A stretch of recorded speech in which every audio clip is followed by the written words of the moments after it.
안녕하세요. 캐빈베스먼트 허정욱입니다.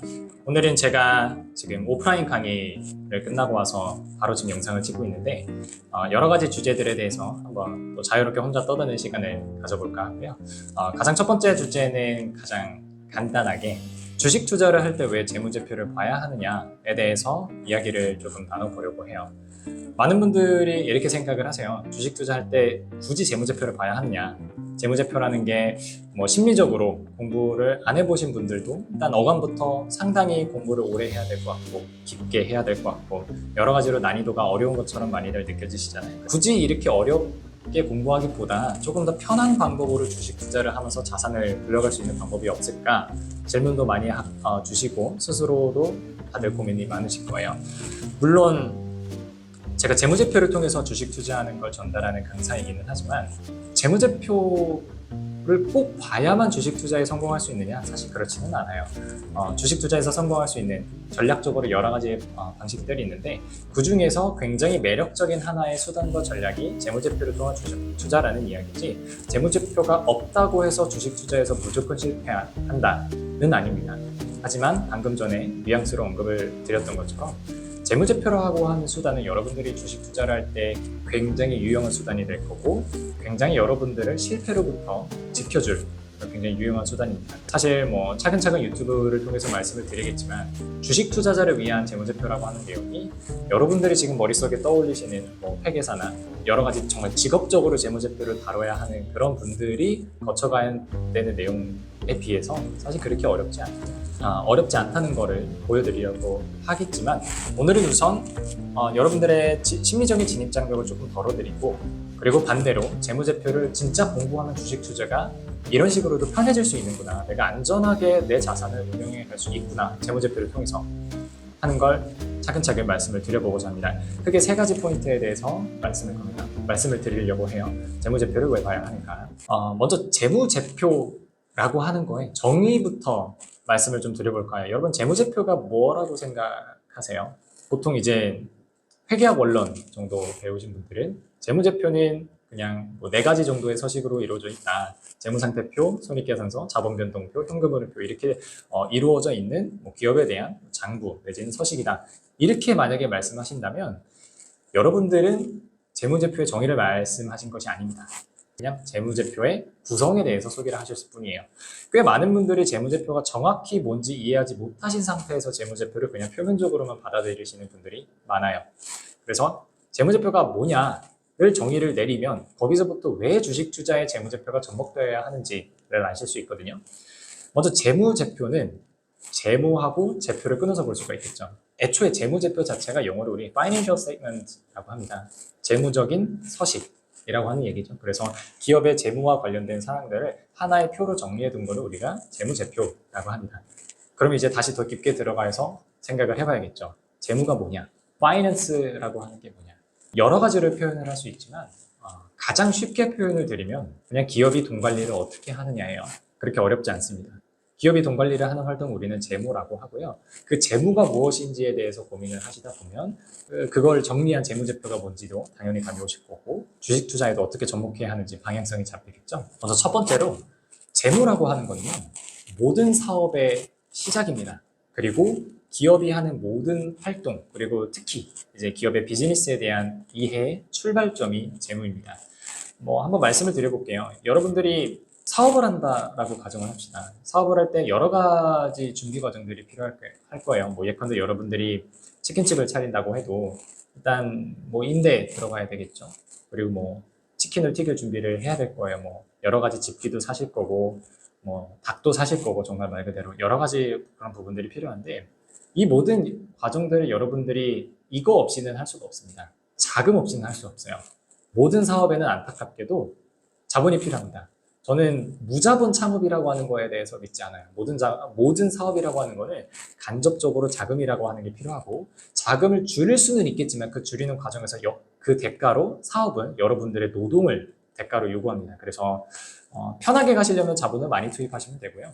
조금 내가 돈이 없다. 그래서 알뜰살뜰하게 시작해야 된다 그러면 노동을 대가로 지불하시면서 시작하게 되는 게 사업입니다. 그렇다면 사업에 대한 준비를 하기 전에 가장 먼저 필요한 것은 그 사업에 필요한 자금을 조달하는 거예요.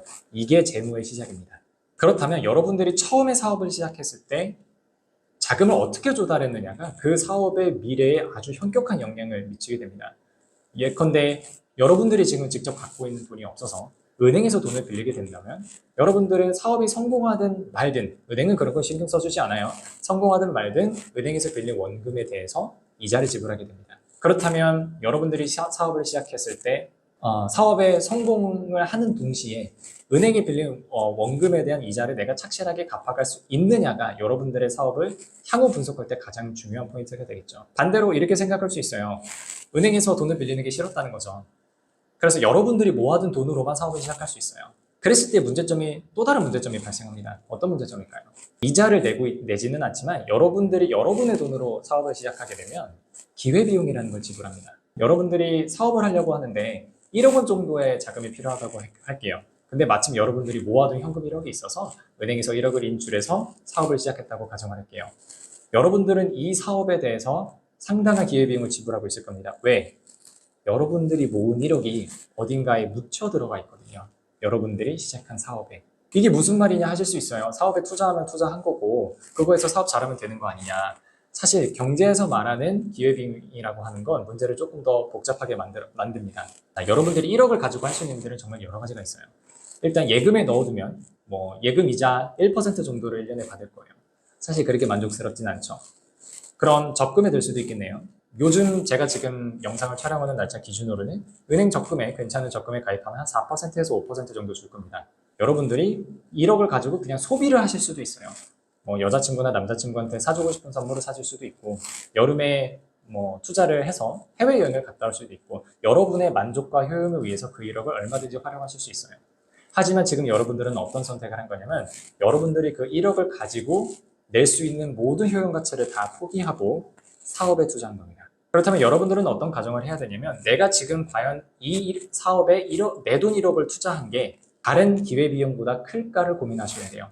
이게 내 돈을 넣었을 때 사업에서 분석하셔야 되는 부분 첫 번째입니다. 그러면 기업도 마찬가지입니다.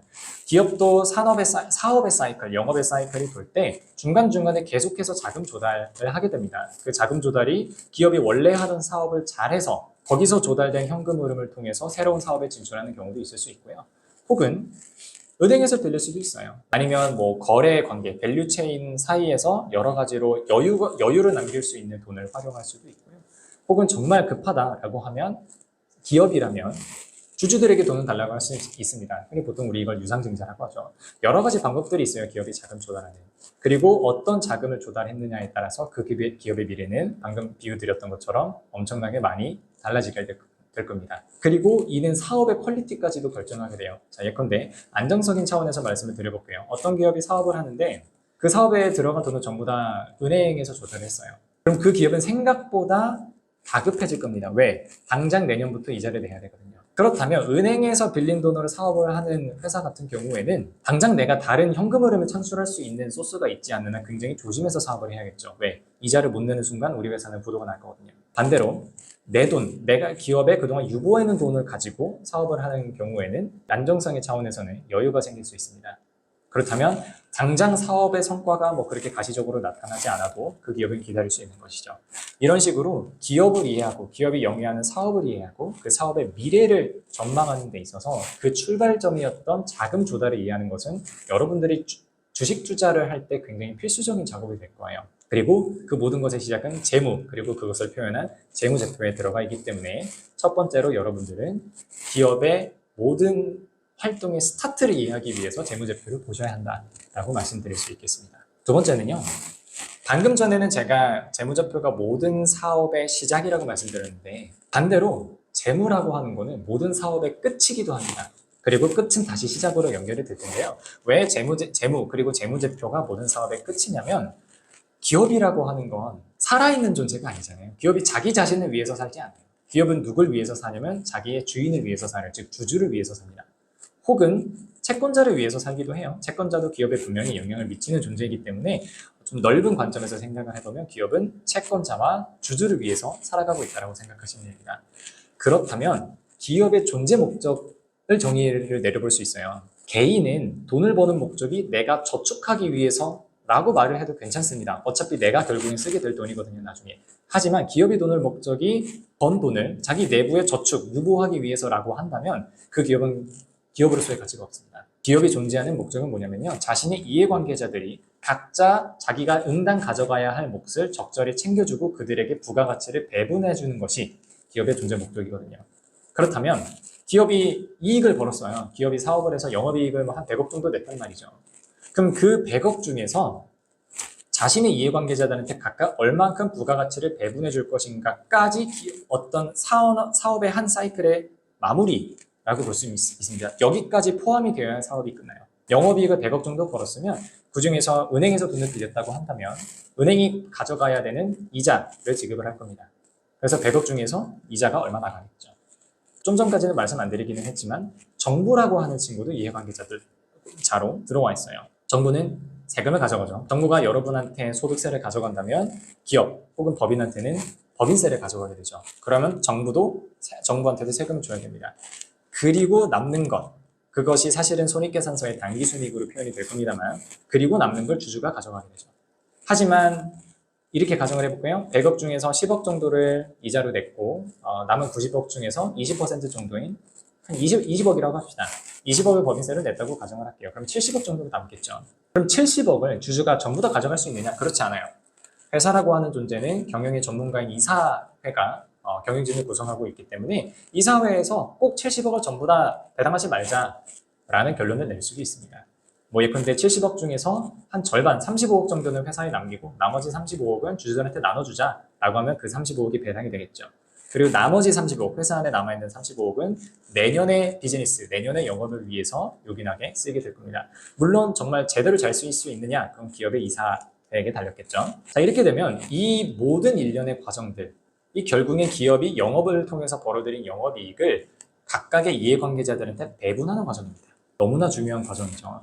당장 실물적으로 와서 여러분들이 투자한 기업이 배당을 줄인다고 생각을 해보세요. 기분이 일단 나쁘잖아요. 뭐 배당을 줄이는 타당한 이유가 있다고 해도 당장은 아쉽단 말이죠. 그렇기 때문에 이해관계자들에 대한 배분을 어떻게 하느냐가 여러분들이 주식 투자로부터 느끼는 효용 혹은 주가 그 자체에 굉장히 큰 영향을 미치게 됩니다. 그리고 이 모든 활동들 또한 아까 말씀드렸던 재무제표에 다 반영이 됩니다. 재무제표, 재무상태표에도 그 과정이 사실은 다 녹아져 있을 거고요. 손익계산서 말할 것도 없습니다. 다 들어가 있고요. 현금흐름표, 자본문동표 모두 다 나눠져서 기업이 이해관계자들에게 자신이 창출한 부가가치를 어떻게 배분했는지가 다 나와 있어요. 그리고 그걸 이해하셔야 기업이 진짜 주주를 얼마나 챙기고 있고 주주들에게 자신의 부가가치를 환원할 의지가 어떻게 되는지까지도 이해할 수 있습니다. 그래서 이것이 기업, 여러분들이 주식 투자를 할 때 재무제표를 이해해야 하는 두 번째 이유입니다. 그리고 세 번째, 마지막 이유입니다. 사실 앞에 첫 번째, 두 번째 이유는 조금 고리타분하게 느껴지실 수도 있어요. 아무래도 교과서에서 언급하는 의미를 말씀드린 경향도 조금 있다 보니까. 세 번째는요, 굉장히 실무적인 이유입니다. 재무제표는요, 여러분들이 투자할 때 굉장히 확실한 안전마진으로서 역할을 하게 될 겁니다. 재무제표를 보면요, 저는 조금 과하게 표현하자면 재무제표를 착실하게 공부한 사람은 주식 투자에서 성공을 얼마나 할지는 모르겠어요. 하지만 적어도 실패할 수는 없다고 생각합니다. 착실하게 공부했다면. 왜? 재무제표는 생각보다 기업의 상태에 대해서 많은 것들을 알려주기 때문에 그 상태를 보고 여러분들은 여러분에게 손실과 손해를 아껴줄 기업을 미리 거르실 수 있어요. 이건 굉장히 중요한 개념입니다. 주식 투자에서 장기적으로 성공하는 비결은 많이 버는 게 아니거든요. 여러분들이 수익률이 높이는 거는 부차적인 문제예요. 나중에 생각해야 될 문제고 여러분들이 가장 먼저 배우셔야 되고 가장 먼저 습관을 들이셔야 하는 과정은 잃지 않는 것입니다. 그리고 손실을 최소화하는 연습이 완성이 되면 자연스럽게 그 반대편인 이익을 최대화하는 방법도 터득하게 될 겁니다. 여러분들의 직관과 많이 다르죠? 그리고 이 잃지 않는 투자를 만들어줄 수 있는 건 저는 90% 이상 재무제표에 대한 착실한 분석이라고 생각합니다. 그렇게 되면 여러분들이 직접 포트폴리오를 운영하실 때 재무제표는 안전마진으로 역할한다라고 볼 수 있는 거죠. 안전마진에 대해서 설명하는 여러 가지 표현들이 있을 것 같아요. 실제 투자 포트폴리오에서 주가가 이 정도 밑으로는 내려가지 않는다. 그래서 그 최소한의 갭이 안전마진이다 라고 풀이할 수도 있고, 혹은 이 기업은 무조건 배당을 이만큼은 항상 매년 주고 있다. 그래서 주가가 떨어져도 배당을 꾸준하게 받을 것이기 때문에 그 받는 배당만큼은 안전마진이라고 볼 수 있다. 등등 여러 가지로 표현을 할 수가 있는데, 이 중에서 기업을 셀렉하고 그래서 그 기업을 매수하고 매도하는 과정에 있어서 재무제표의 마지막 방파제 역할을 합니다. 시장이 움직이면요, 시장이 너무 화랑이 될 때도 그렇고 혹은 시장이 너무 폭락기에 빠져들 때도 그렇고, 우리 모두 다 인간이기 때문에 굉장히 감정에 휘둘린 선택을 하게 돼요. 시장이 갑자기 혼자 달려나가고 지수가 막 올라요. 그럼 여러분들은 어떤 생각 드세요? 이제라도 내가 뒤늦게 올라타야 되나? 이런 조급함이 생기거든요. 그리고 그때 들어가면 진짜 성급했던 거거든요. 너무 늦게 들어간 게 된 거죠. 그리고 반대로 시장이 막 폭락하고 있어요. 시장이 폭락하고 있으면 또 어떤 생각이 드냐면, 여러분들이 버티고 버티다가 이제라도 팔아야 하나? 하는 그런 또 조급함이 듭니다. 그리고 여러분들이 팔고 나서 올라가거든요. 주식이라는 거는. 자, 이 과정이 몇 번만 반복되면 여러분들의 포트폴리오 그리고 자산은 정말 설탕처럼 녹아내리거든요. 이걸 막아줄 수 있는 게 재무제표에 대한 충실한 분석이에요. 시장이 너무나 혼자서 달려갈 때, 즉 주가가 오버슈팅할 때 재무제표를 성실하게 분석한 사람은 주가가 과하게 올라갔다는 것을 미리 간파할 수 있을 겁니다. 그렇기 때문에 미리 조금 매도를 해둔다든가 현금화를 조금 많이 해둔다든가 이런 식으로 준비를 할 수가 있는 거죠. 반대로 시장이 아무리 폭락하더라도 재무제표를 착실하게 공부한 사람은 시장은 지금 떨어졌다. 그래서 주가는 굉장히 언더슈팅, 그래서 과하게 떨어졌지만 내가 계속해서 재무제표를 보다 보니까 지금 주가가 떨어진 건 말이 안 된다. 이 기업이 이 정도로 떨어질 기업은 아니다 하는 걸 재무제표를 통해서 볼 수 있거든요. 즉 떨어질 때 너무 급하게 그리고 성급하게 손절하는 습관을 재무제표가 역시 막아줄 수 있다는 거죠. 과하게 오를 때도 과하게 내릴 때도 어느 정도는 인간으로서 당연히 겪을 수밖에 없는 실수를 재무제표라고 하는 훌륭한 툴이 막아준다. 이것이 여러분들이 주식 투자에 있어서 재무제표를 꼭 챙겨보셔야 하는 세 번째 이유입니다. 투자 운용에 있어서 실질적인 안전마진 역할을 해준다는 거죠. 자, 지금 했던 얘기를 정리해 보겠습니다. 첫 번째, 기업에 대한 이해다. 그리고 이 기업에 대한 이해는 모든 사업의 출발점이 있고 그 출발점은 기업의 재무활동, 그래서 그것들을 정리한 재무제표에 담기기 때문에 재무제표를 이해하셔야 된다. 그게 첫 번째 이유였고요.